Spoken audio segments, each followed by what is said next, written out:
नमस्कार। इन दिनों एक बहुत ही रोचक खगोलीय घटना का प्रचार हो रहा है। कहा जा रहा है कि 28 फरवरी को बुध, शुक्र, गुरु, शनि, यूरेनस और नेपच्यून एक ही रेखा में दिखाई देंगे। मेरे अनेक साथियों के जिज्ञासा भरे प्रश्न मेरे सामने आ रहे हैं कि किस प्रकार से ग्रहों की ऐसी अवस्था को देखा जा सकता है। परंतु साथियों, ग्रहों की ऐसी अवस्था को इस तारीख पे देखना असंभव है।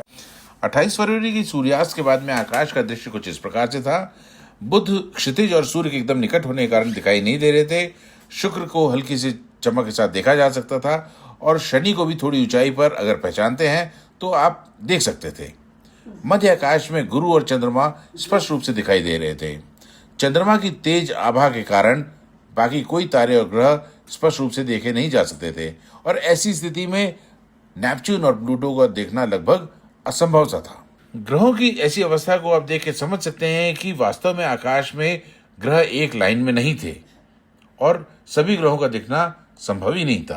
क्योंकि एक सीध में आने की अवस्था को अगर कुंडली में देखें तो हम पाएंगे कि रात में 8:30 बजे कन्या लग्न थी और छठे भाव में सूर्य, बुध, शुक्र, मंगल राहु के साथ बैठे हुए थे। क्षितिज के निकट अर्थात सप्तम भाव में शनि थे और मध्य आकाश में गुरु और पूर्व कपाल में चंद्रमा थे। राहु भी पूर्व कपाल में ही था, लेकिन राहु एक छाया ग्रह है जो कि दिखाई नहीं देता। ऐसा संभव हो सकता है जब सूर्य के अलावा अन्य ग्रह आकाश में एक साथ दिखाई दें, परंतु वह दुर्लभ संयोग ही होगा जब सारे ग्रह एक सीधी रेखा में दिखाई देंगे।